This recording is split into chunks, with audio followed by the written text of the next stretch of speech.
कौसल्या सुप्रजा रामपूर्वा सन्ध्या प्रवर्तते उत्तिष्ठ नरशार्दूल कर्तव्यं दैवमात्मिकम्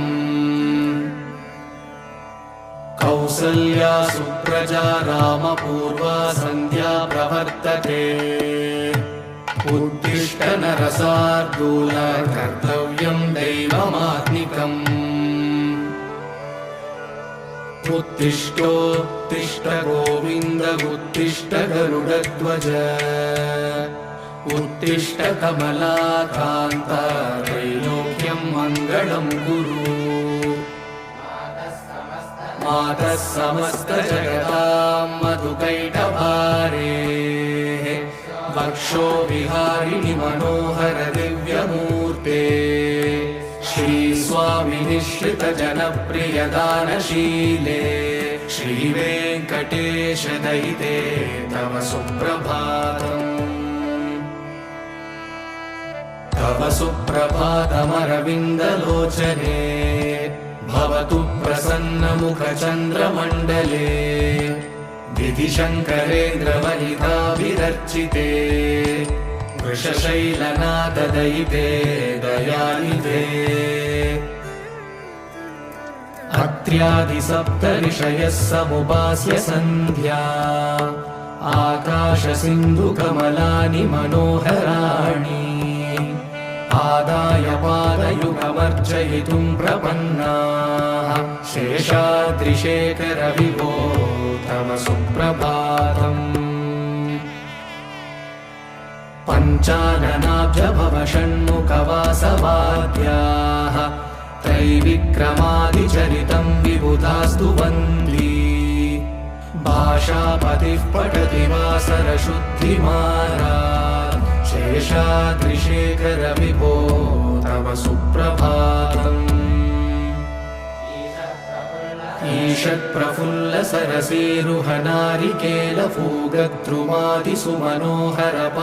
ईषत्प्रफुल्लसरसीरुहनारिकेलफूगद्रुमादिसुमनोहरपालिकानाम् आवादिमन्दमनिलः सह दिव्यगन्धैः शेषाद्रिशेखर विभो तव सुप्रभातम्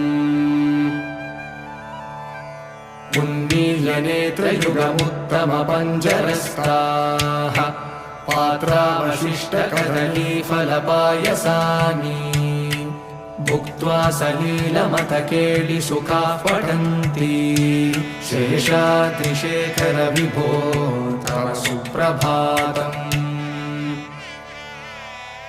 तन्त्री प्रकर्ष मधुरस्वनया विपञ्च गायत्यनन्तचरितं तव नारदोऽपि भाषा समग्रमसकृत्करसाररम्यम् शेषाद्रिशेखर विभो तव सुप्रभातम्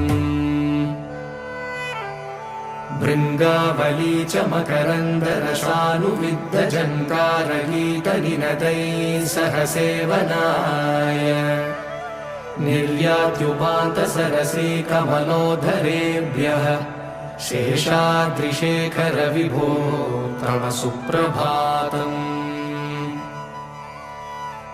योषागणेन वरदग्निविमत्यमाने घोषालयेषु दधिमन्थनतीव्रघोषाः रोषात् कलिं विदधते ककुपश्च कुम्भाः शेषाद्रिशेखर विभो तव सुप्रभातम्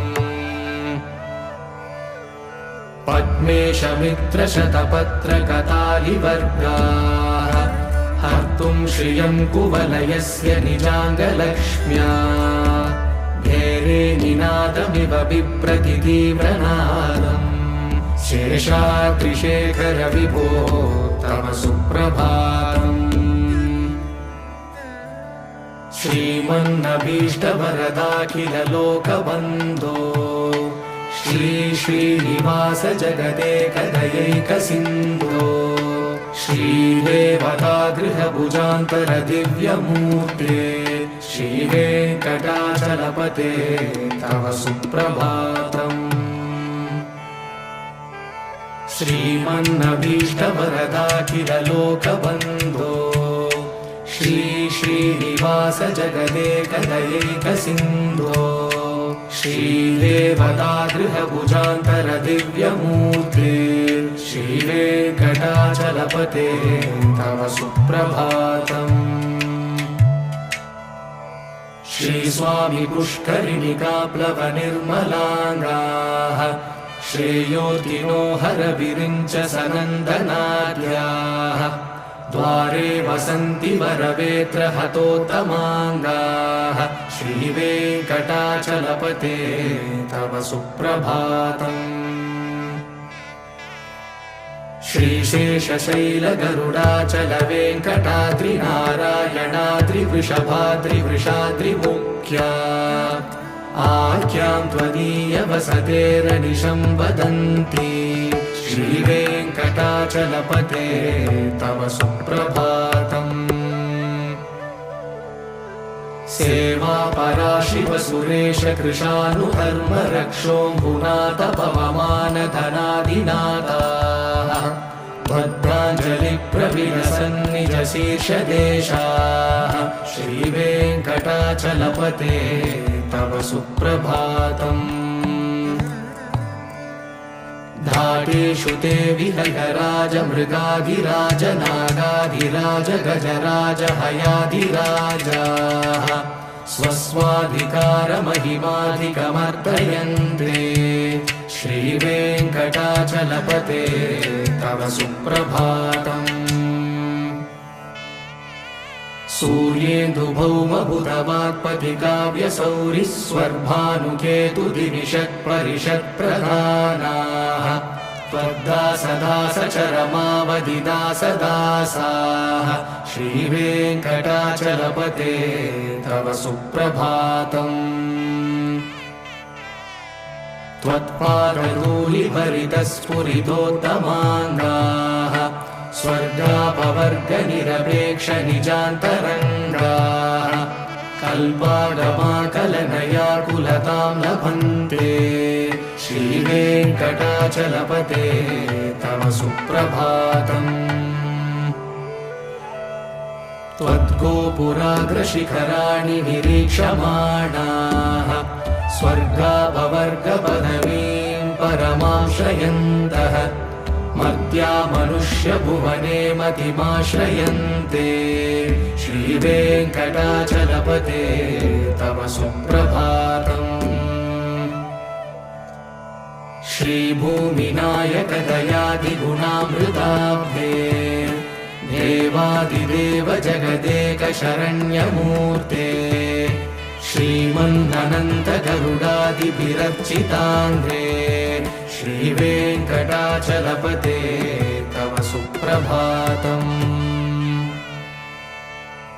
श्रीपद्मनाभपुरुषोत्तमवासुदेव वैकुण्ठमाधव जनार्दन चक्रपाणे श्रीवत्सचिह्न शरणागत पारिजात श्रीवेङ्कटाचलपते तव सुप्रभातम्।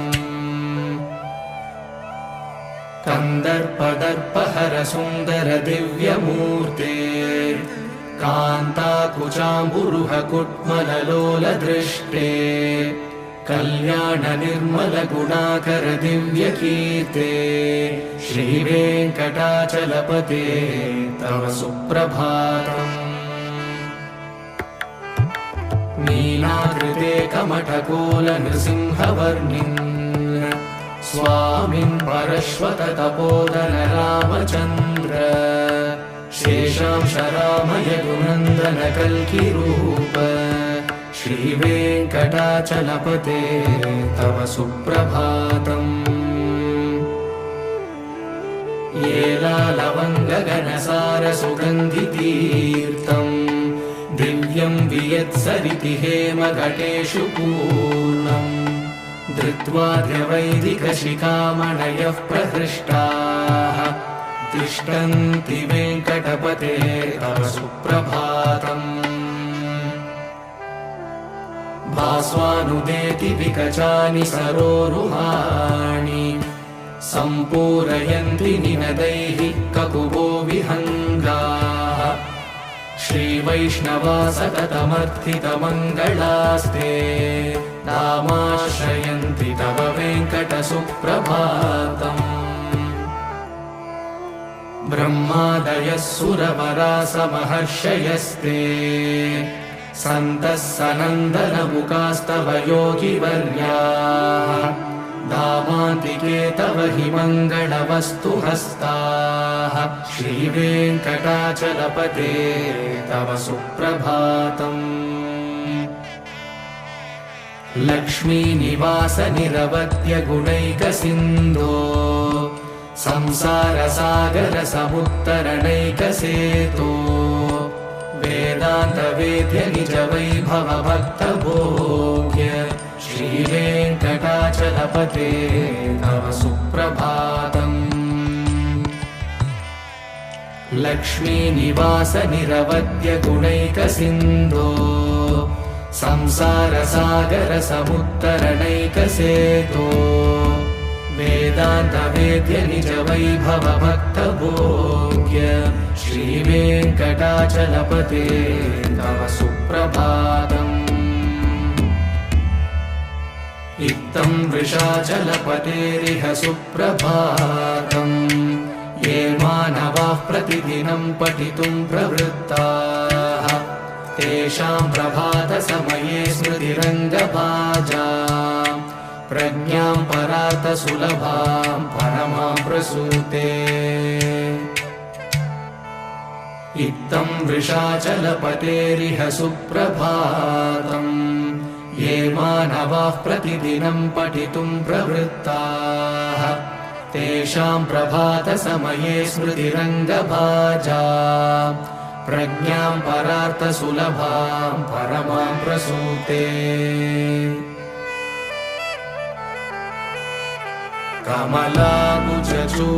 कमलाकुचूषुककुङ्कुमतो नियतारुणितातुलनीलतनो कमलायतलोचनलोकपते विजयी भव वेङ्कटशैलपते कमलाकुचूषुककुङ्कुमतो नियतारुणितातुलनीलतनो कमलायतलोचनलोकपते विजयी भव वेङ्कटशैलपते स चतुर्मुख षण्मुख पञ्चमुख प्रमुखाखिल दैवतमौळिमणे शरणागत वत्सल सारहिते परिपालय मां वृषशैलपते अतिवेलतया तव दुर्विषहैरनुवेलकृतैरपरादशतैः भरितं त्वरितं वृषशैलपते परया कृपया परिपाहि हरे अधिवेङ्कटशैलमुदारमते जनताभिमतादिगदानरता परदेवदयारहितानिरमयि कमलादयितान्नवरं कलये कलवेणुरवावशगो भवतु शतकोटिहृता स्मरकोटिसमाद् प्रतिवल्लभिकाभिमतासु कदा वसुदेवसुतान्नवरं कलये अभिरामगुणाकरदाशरथे जगदेकधनुर्धर धीरमते रघुनायक राम रमेश विभो वरदो भवदेवदया जलधे अवनीतनया कमनीयकरं रजनीचरचारुमुखाम्बुरुहम् रजनीचरराजतमो मिहिरं महनीयमहं रघुराममये सुमुखं सुहृदं सुलभं सुकृतं स्वनुजं च सुखायममोघशरम् अपहाय रघुत्वहमन्यमहं न कथञ्चन कञ्चन जातु भजे विना वेङ्कटेशं ननाथो ननाथः सदा वेङ्कटेशं स्मरामि स्मरामि हरे वेङ्कटेश प्रसीद प्रसीद प्रियं वेङ्कटेश प्रयश्च प्रयश्च विना वेङ्कटेशं ननाथो ननाथः सदा वेङ्कटेशं स्मरामि स्मरामि हरे वेङ्कटेश प्रसीद प्रसीद प्रियं वेङ्कटेश प्रयश्च प्रयश्च अहं दूरदृष्टे पदाम्बोजयुग्म प्रणामे च यागत्य सेवां करोमि सकृत्सेवया नित्यसेवाफलं त्वं प्रयश्च प्रयश्च प्रभो वेङ्कटेश अज्ञानिना मया दोषान् शेषान् विहितान् हरे क्षमस्वत्वं क्षमस्वत्वं शेषशैलशिखामणे अज्ञानिना मया दोषान् शेषान् विहितान् हरे क्षमस्वत्वं क्षमस्वत्वं शेषशैलशिखामणे ईशानां जगतोऽस्य वेङ्कटपतेर्विष्णोर्परां प्रेयसीं तत्वक्षस्थलनित्यवासरसिकां तक्षान्तिसंवर्धिनी पद्मालङ्कृतपाणिपल्लवयुगां पद्मासनस्तां श्रियं वात्सल्यादिगुणोज्ज्वलां भगवतीं वन्दे जगन्मातरम् ईशानां जगतोऽस्य वेङ्कटपतेर्विष्णोर्परां प्रेयसीं तत्वक्षस्थलनित्यवासरसिकां तक्षान्तिसंवर्धिनी पद्मालङ्कृतपाणिपल्लवयुगां पद्मासनस्तां श्रियं वात्सल्यादिगुणोज्ज्वलां भगवतीं वन्दे जगन्मातरम् श्रीमन्कृपाजलनिधे श्रितसर्वलोकः सर्वज्ञशक्तनथ वत्सल सर्वशेषिन् स्वामिन् सुशीलसुलभाश्रितपारिजात श्रीवेङ्कटेश शरणं शरणं प्रपद्ये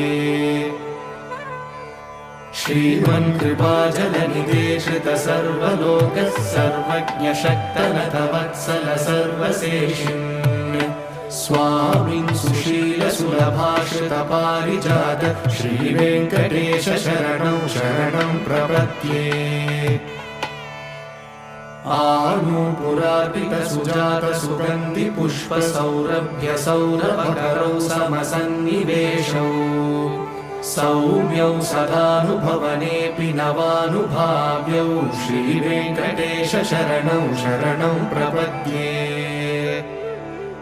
सद्यो विकासि समुदित्वरसान्द्रनागसौरभ्यनिर्भरसरोरुहसाम्यवार्ताम् सम्यक्षु साहसपदेषु विलेखयन्तौ श्रीवेङ्कटेश शरणौ शरणं प्रपद्ये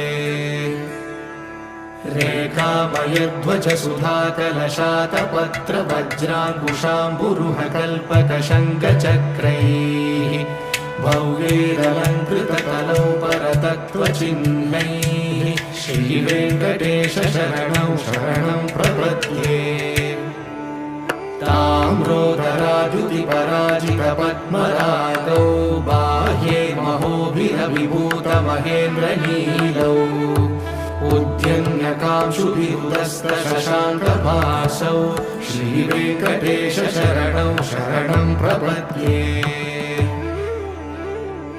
सप्रेमभीतिकमलाकरपल्लवाभ्यां संवाहनेऽपि सपदि क्लममादधानौ कान्ता भवान् मनसगोचरसौ कुमार्यौ श्रीवेङ्कटेश शरणं शरणं प्रपद्ये लक्ष्मीमही तदनुरूपनिजानुभावनीलादिदिव्यमहिषीकरपल्लवानाम् आरुण्यसङ्क्रमणतः किल सान्द्ररागौ श्रीवेङ्कटेश शरणौ शरणं प्रपद्ये नित्यानमद्विति शिवादिकिरीटकोटिः प्रद्युक्तदीप्तनवरत्नमहः प्ररोहैः नीराजनाविधिमुदारमुपाददानौ श्रीवेङ्कटेश शरणौ शरणं प्रपद्ये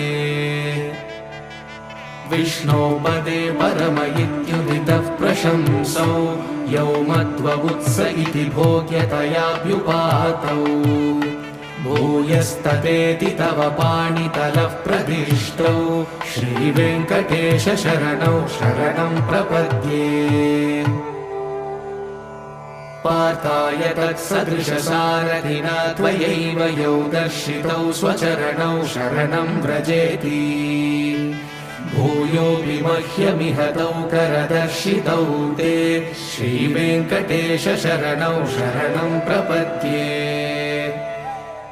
मन्मूर्तिकालियफणे विकटाटवेषु श्रीवेङ्कटाद्रिशिखरे शिरसिश्रितीनाम् चित्तेऽप्यनन्यमनसां सममाहितौ ते श्रीवेङ्कटेश शरणौ शरणं प्रपद्ये अम्लानहृष्यतवनीतलकीर्णपुष्पौ श्रीवेङ्कटाद्रिशिखराभरणायमानौ आनन्दिताखिल मनोनयनौ तवैतौ श्रीवेङ्कटेश शरणौ शरणं प्रपद्ये प्रायः प्रपन्नजनता प्रथमावताह्यौ मातुस्तनाभिवशिशोरमृतायमानौ प्राप्तौ परस्परतुलामतुलान्तरौ ते श्रीवेङ्कटेश शरणौ शरणं प्रपद्ये सत्त्वोत्तरैः सततसेव्यपदाम्बुजेन संसारतारकदयाद्रगृगञ्जलेन सौम्योभयन्तृमुनिनामवदर्शितौ ते श्रीवेङ्कटेश शरणौ शरणं प्रपद्ये सत्त्वोत्तरैः सततसेव्यपदाम्बुजेन संसारतारकदयाद्रगृगञ्जलेन सौम्योभयन्तृमुनिनामवदर्शितौ ते श्रीवेङ्कटेश शरणौ शरणं प्रपद्ये श्रीशश्रिया घटिकया त्वदुपाय भावे प्राप्ये त्वयि स्वयमुपेयतया स्फुरन्त्या नित्याश्रिताय निरवद्य गुणाय तुभ्यं शां किङ्करो वृषगिरीश न जातु मह्यम् श्रीशश्रिया घटिकया त्वदुपाय भावे प्राप्ये त्वयि स्वयमुपेयतया स्फुरन्त्या नित्याश्रिताय निरवद्य गुणाय तुभ्यं शां किङ्करो वृषगिरीश न जातु मह्यम् श्रियकान्ताय कल्याणनिलये निलयेऽर्तिना श्रीवेङ्कटनिवासाय श्रीनिवासाय मङ्गलम् श्रियकान्ताय कल्याणनिलये निलयेऽर्तिना श्रीवेङ्कटनिवासाय श्रीनिवासाय मङ्गलम् लक्ष्मी सविभ्रमालोकशुभ्रुविभ्रमचक्षुषे चक्षुषे सर्वलोकानां वेङ्कटेशाय मङ्गलम् श्रीवेङ्कटाद्रिशृङ्गाग्रमङ्गलाभरणाग्रये मङ्गलानां निवासाय श्रीनिवासाय मङ्गलम् सर्वावयव सौन्दर्य सम्पदा सर्वचेतसा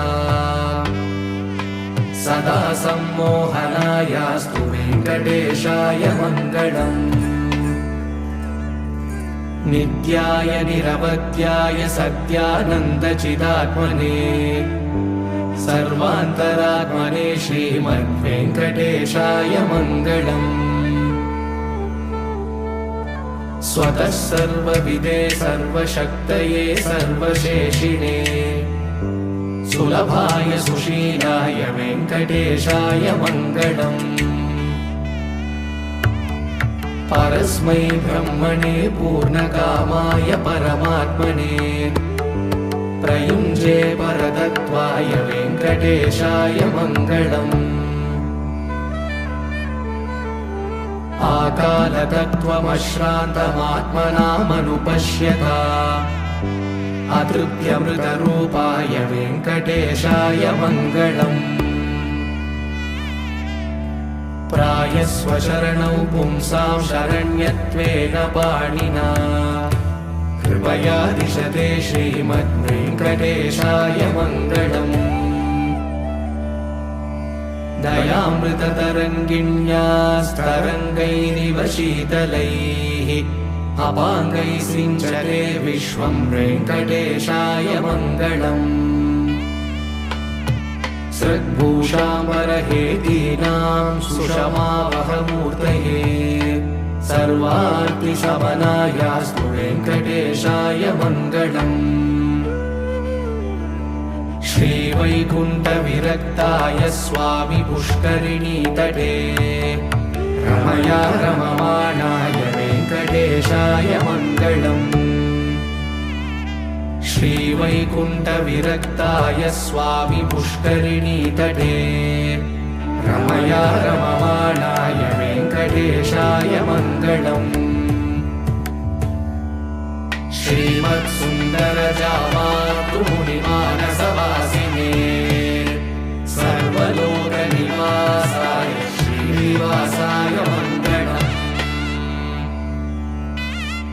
श्रीमत्सुन्दरजामातृमुनिमानसवासिने सर्वलोकनिवासाय श्रीनिवासाय मङ्गलम्।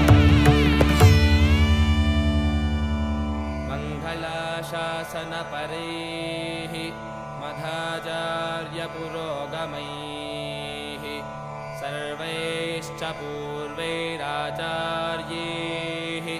सत्कृतायास्तु मङ्गलम्।